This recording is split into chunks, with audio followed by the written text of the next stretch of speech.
ہم جب بیان کرنے آتے ہیں تو کوشش کرتے ہیں کہ کچھ نہ کچھ قرآن کی آیتوں کو ہم سمجھیں، قرآن کی آیتوں کو ڈسکرائب بھی کریں اور ان سے کچھ میسج حاصل کرنے کی کوشش کریں۔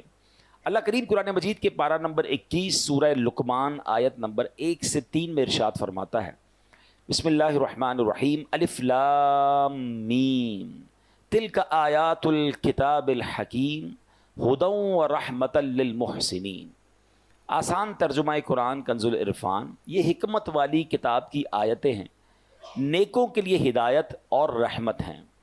اب ان آیتوں کی ہم ذرا تھوڑی سی تفصیل سمجھنے کی کوشش کریں گے کہ اس کا شان نزول کیا ہے، بیک گراؤنڈ کیا ہے، یہ آیتیں کس سینیریو میں کس وجہ سے نازل ہوئیں۔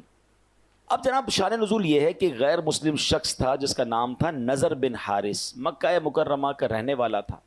ایک مرتبہ تجارت کے لیے ہیرا، یہ کوفہ سے 3 میل کی دوری پر ایک شہر ہے، وہاں وہ گیا اور واپسی میں کہانیوں کی کتابیں لے آیا، اور معاذ اللہ اب وہ مکہ مکرمہ کے لوگوں کو کہانیاں سناتا جاتا اور یہ کہتا جاتا کہ محمد صلی اللہ علیہ وسلم بھی تمہیں قوم عاد اور سمود کی کہانیاں سناتے ہیں، میں بھی تمہیں رستم اور اسفندیار وغیرہ کی کہانیاں سناتا ہوں۔ یعنی معاذ اللہ اپنے قصے کہانیوں کو قرآن کے برابر ٹھہرا دیا کہ قرآن بھی کہانیاں ہیں، میں بھی کہانی سنا رہا ہوں۔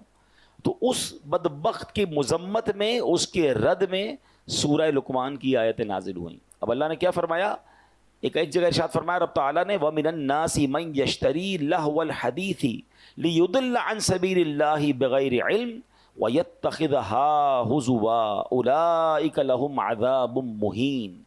ترجمہ کنز العرفان، اور کچھ لوگ کھیل کی باتیں خریدتے ہیں تاکہ بغیر سمجھے اللہ کی راہ سے بہکا دیں اور انہیں ہنسی مذاق بنا لیں، ان کے لیے ذلت کا عذاب ہے۔ یعنی نضر بن حارث جو کہانیوں کی کتابیں اٹھائے پھرتا ہے، اس پہ خرابیاں ہیں۔ نمبر 1، پہلی خرابی تو یہ کہ یہ لہو الحدیث یعنی بے مقصد کہانیاں اور کھیل کی باتیں ہیں، اور نمبر 2، دوسری خرابی یہ کہ ان کو پڑھنے سننے والے اللہ پاک کے رستے سے اور نیکی سے دور ہو جاتے ہیں۔ اور اللہ کریم نے جو قرآن کی شان بیان فرمائی، الف لام میم تلک آیات الکتاب الحکیم، الف لام میم یہ حکمت والی کتاب کی آیتیں ہیں۔ یعنی قرآن کریم کی پہلی شان تو یہ ہے کہ نضر بن حارث کہانیوں کی کتاب لایا ہے، وہ لہو الحدیث ہیں، فضولیات ہیں۔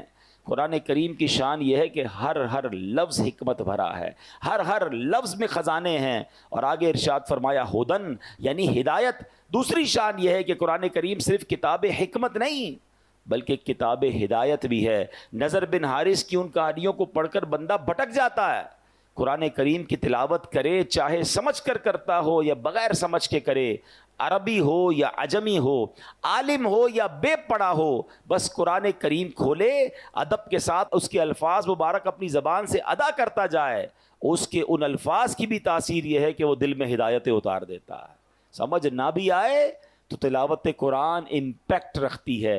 آج بھی آپ دیکھ لیں، ہم میں بہت سارے ایسے لوگ ہیں جن کو قرآن سمجھ نہیں آتا، لیکن کوئی بہترین قاری تلاوت کرے، کوئی بہترین قاری تراویح میں پڑھ رہا ہو تو قرآن سنتے جائیں تو دل نرم ہو جاتا ہے، آنکھوں سے آنسو نکلنا شروع ہو جاتے ہیں۔ اٹ مینز قرآن دل پر براہ راست اثر کرتا ہے۔ اور آگے فرمایا ورحمۃ للمحسنین، اور رحمت ہیں نیکوں کے لیے۔ تو قرآن کریم کی تیسری شان کیا ہے، جو اول تا آخر رحمت ہی رحمت ہے۔ دنیا کی کوئی ایسی کتاب نہیں جس کے ایک ایک حرف کو تلاوت کرنے پر 10 نیکیاں ملتی ہوں، یہ صرف قرآن پاک کی شان ہے۔ بندہ جب قرآن پاک کو کھول بیٹھتا ہے نا، صرف قرآن کو دیکھنا شروع کرتا ہے، پڑھنا شروع کرتا ہے، چھما چھم رحمتیں برسنا شروع ہو جاتی ہیں اور نیکیوں کا ذخیرہ جو ہے وہ بڑھتا چلا جاتا ہے۔ اب پیارے اسلامی بھائیوں، اب یہاں ہمیں بہت اہم بات قرآن سے جو میسج لینا ہے۔ آج ہم میں سے بہت سارے لوگ کچھ نہ کچھ پڑھ رہے ہوتے ہیں، کچھ کتاب سے پڑھ رہے ہوتے ہیں، کچھ فیس بک پہ پڑھ رہے ہوتے ہیں، کوئی یوٹیوب پہ دیکھ رہے ہوتے ہیں، کچھ سوشل میڈیا پوسٹیں ہماری نظروں سے آ رہی ہوتی ہیں، گھنٹوں ہمارا کچھ نہ کچھ ہماری آنکھوں کے سامنے سے گزرتا ہے، لوگ پڑھ رہے ہوتے ہیں۔ اس مقام پر نضر بن حارث کے ان باتوں اور قرآن کریم کا تقابل کر کے جو ہمیں میسج دیا گیا نا، وہ سمجھنا ضروری ہے۔ نمبر 1، کچھ بھی پڑھنا ہو اس میں پہلی بات یہ چیک کرنی ہے کہ پڑھ کر ہدایت ملے تو پڑھ لو، فضولیات پر مبنی ہے تو بچ جاؤ۔ جو پڑھ رہے ہو اس سے حکمت و نصیحت ملتی ہے تو پڑھ لو، فضولیات ہیں، گمراہی آتی ہے، نیکی سے دور ہو جاؤ گے، اس سے بچ جاؤ۔ اگر اسے پڑھ کر ثواب ملنے کی امید ہے تو پڑھ لو، اور ثواب ملنے کی امید نہیں بلکہ گناہ کی امید ہے، اس سے بچ جاؤ۔ تو اب یہ کلیہ سامنے رکھ لیں کہ کیا دیکھنا ہے، کیا سننا ہے، کیا نہیں سننا، کیا پڑھنا ہے، کیا نہیں پڑھنا۔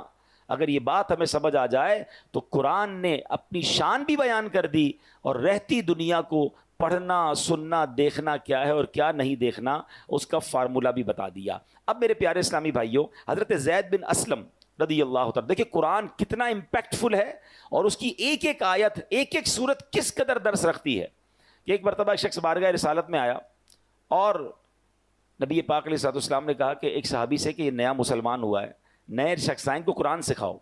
صحابی رسول نے لے کر بیٹھ گئے اور قرآن سکھانا شروع کیا۔ ایک اور بات سمجھ آئی کہ قرآن سیکھنا سکھانا یہ دربار رسالت میں موجود صحابہ کا طریقہ تھا۔ ایک حدیث پاک بھی ہے، خیرکم من تعلم القرآن وعلمہ، تم میں بہترین وہ ہے جو قرآن سیکھے اور دوسروں کو سکھائے۔ ہم اتنے سارے لوگ بیٹھے ہیں، کیا ہم ان بہترین لوگوں میں شامل ہیں یا قرآن خود سیکھ لیا ہے؟ اگر سیکھ لیا ہے تو کیا دوسروں کو سکھاتے ہیں؟ ہماری بہت بڑی تعداد ہے جن کو قرآن پڑھنا ہی نہیں آتا، پراپر پڑھنا نہیں آتا۔ بہرحال صحابی رسول نے قرآن سکھانا شروع کیا، سورہ زلزال سکھائی، 7ویں آیت سکھائی تو کہتے بس مجھے اب کافی ہے، اتنا کافی ہے۔ تو صحابی رسول نبی پاک کے پاس آئے، کہتے ہیں حضور یہ تو 7 آیتیں سیکھ کر کہہ رہے ہیں مجھے کافی ہے، اور پڑھ ہی نہیں رہے آگے، کہتے بس 7 آیتیں کافی ہیں۔ اللہ اکبر، نبی پاک نے فرمایا اسے چھوڑ دو، اسے فقاہت یعنی دین کی سمجھ مل گئی ہے۔ یعنی 7 آیتوں میں اتنا کمال، سکھانے والے کون تھے؟ صحابی رسول تھے نا، کس انداز سے سکھایا ہوگا، کیسا دل میں اتارا ہوگا۔ سچی بات تو یہ کہ بعض اوقات قرآن کی ایک آیت اگر صحیح سمجھ آ جائے اور بندہ اس پر عمل کر لے، وہ زندگی گزارنے کے لیے کافی ہے۔ نبی پاک نے فرمایا 7 آیتیں سیکھ لی، اس کو فقاہت مل گئی، اس کو دین کی سمجھ مل گئی، تو اب پتہ چلا کہ یہ ہے قرآن، یہ ہے کتاب ہدایت، کہ اس طرح امپیکٹ کریٹ کرتی ہے اور بندہ دل سے پڑھے سمجھ لے تو اس کی زندگی سنور جایا کرتی ہے۔ حضرت جبیر بن مطعم رضی اللہ تعالیٰ عنہ صحابی رسول ہیں، فتح مکہ سے پہلے انہوں نے اسلام قبول کیا اور مدینہ منورہ میں رہتے تھے، وہیں انہوں نے وفات پائی۔ اپنے اسلام قبول کرنے کا واقعہ بیان کرتے ہیں کہ کیسے اسلام قبول کیا۔ کہتے ہیں غزوہ بدر میں جو غیر مسلم قید ہوئے تھے، ان قیدیوں کی بات چیت کرنے کے لیے میں مدینہ منورہ آیا تھا، یعنی غیر مسلموں کی طرف سے نیگوشیشن کے لیے کہتے ہیں میں مدینہ منورہ آیا۔ جب یہاں پہنچا تو مغرب کا وقت تھا، مسلمان مغرب کی نماز پڑھ رہے تھے، نبی پاک علیہ السلام امامت فرما رہے تھے، اور پیارے آقا نے نماز کے اندر جو آیت تلاوت کی، وہ نماز کی جو تلاوت تھی وہ مسجد کے باہر بھی آواز آ رہی تھی، اور پیارے آقا سورہ طور کی تلاوت فرما رہے تھے۔ اب میں حیران ہو گیا کہ آواز کیسی ہے، قرآن پڑھنے والا کون؟ اللہ کے حبیب علیہ الصلوۃ والسلام جن پہ قرآن نازل ہوا ہے، اور کلام کس کا؟ اللہ کا کلام، کیسی تاثیر ہوگی؟ کہتے ہوئے مسجد کے باہر کھڑا ہو گیا، اور اب میرے کانوں میں نبی پاک کی پیاری میٹھی آواز اور اللہ کا کلام جانے لگا، اور نبی پاک نے یہ آیات پڑھی، ان عذاب ربک لواقع ما لہ من دافع، بے شک تیرے رب کا عذاب ضرور واقع ہونے والا ہے، اسے کوئی ٹالنے والا نہیں۔ کہتے ہیں ان آیات کو سنا تو میرا دل ایسے ہو گیا جیسے ابھی پھٹ جائے گا، مجھے یوں لگا تھا کہ میں یہاں سے قدم بھی نہیں اٹھا سکوں گا، اس سے پہلے ہی مجھ پر عذاب برس جائے گا۔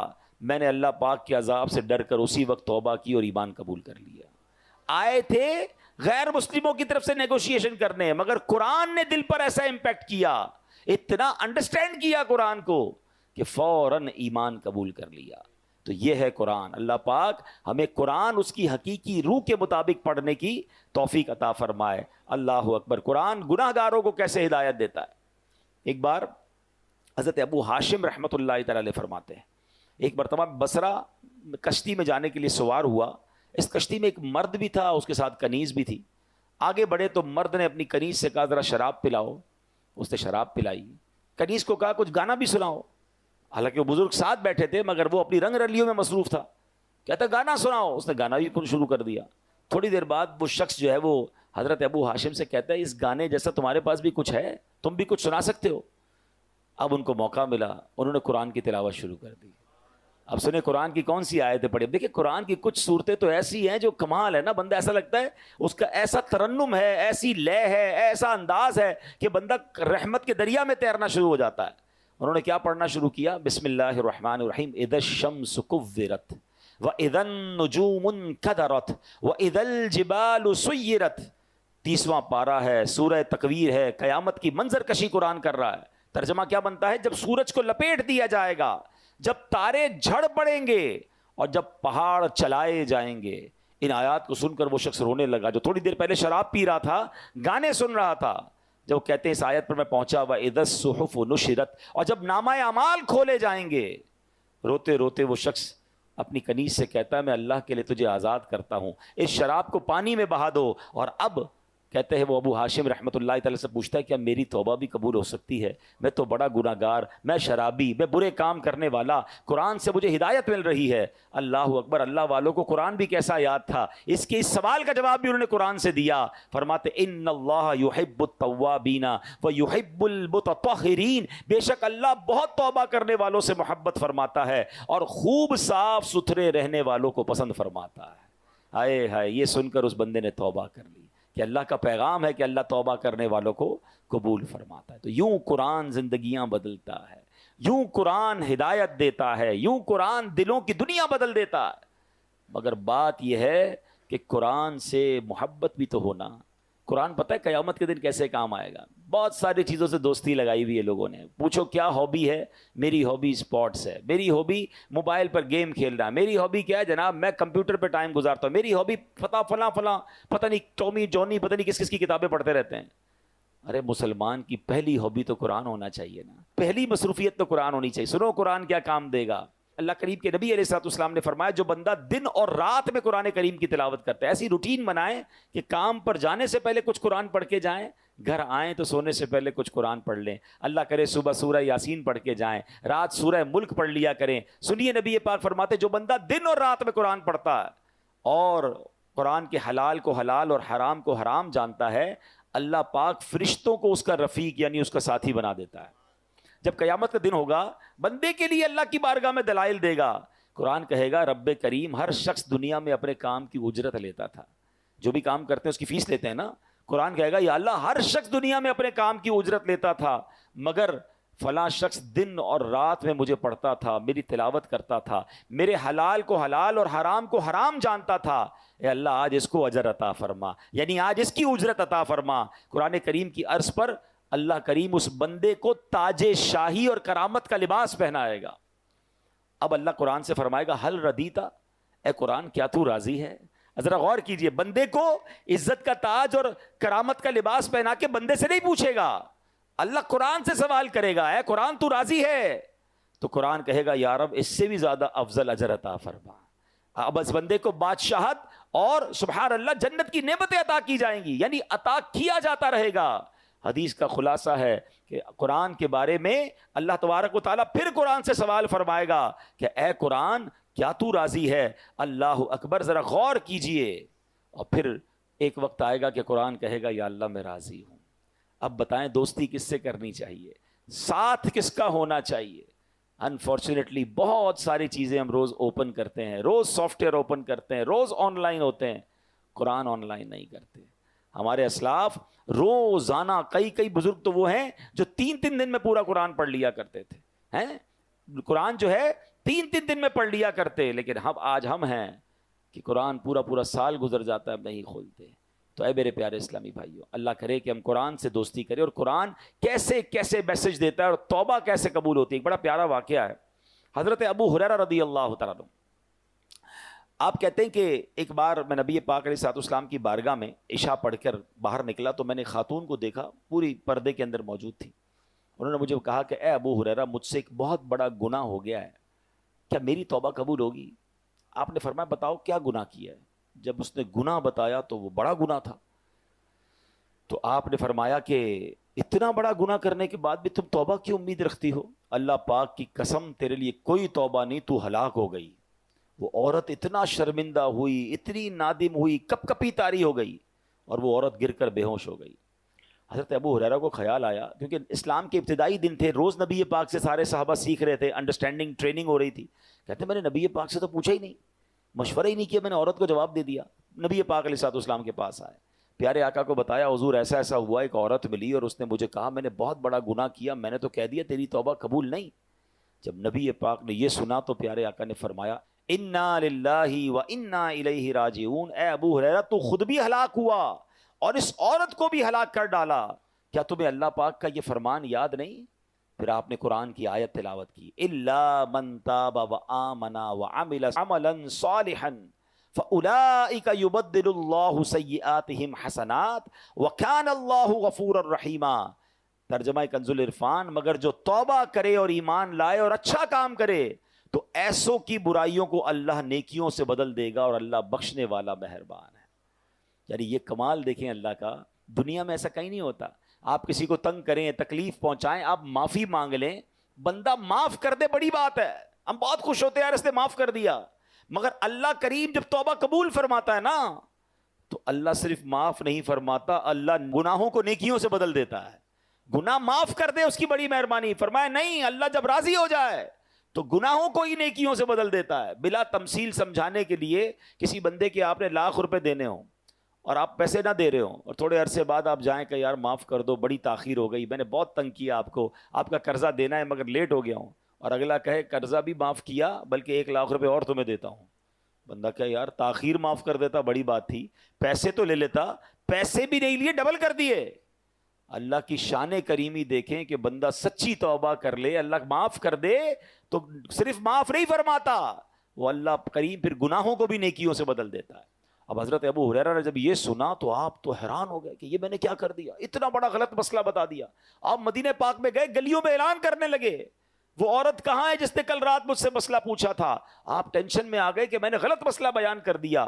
پورا دن مدینے کی گلیوں میں گھومتے رہے، اور پھر اسی رات کو دوبارہ وہ عورت ملی تو آپ نے فرمایا مجھے معاف کر دو، میں نے تمہیں غلط مسئلہ بتایا، مسئلہ تو یہ ہے کہ تمہاری بھی توبہ قبول ہو جائے گی۔ اللہ اکبر۔ وہ عورت اتنا خوش ہوئی، کہتی اے ابو ہریرہ میرے پاس ایک باغ ہے، وہ پورا باغ میں اللہ کی راہ میں اس خوشی میں صدقہ کرتی ہوں۔ مگر اس قرآن پاک کی آیت اور اس واقعے سے پھر کچھ سیکھنے کو ملا۔ ایک تو میرا رب کتنا کریم ہے، سچی توبہ کرے تو وہ توبہ قبول فرماتا۔ قرآن پڑھے تو سمجھیں گے نا۔ اور سیکنڈلی کہ غلط مسئلہ کسی کو نہیں بتانا چاہیے۔ حضرت ابو ہریرہ رضی اللہ تعالیٰ سے مسٹیک ہوئی تو آپ پھر مدینے کی گلیوں میں پورا دن گھومتے رہے، اس عورت کو تلاش کیا کہ وہ غلطی میری ختم ہو جائے۔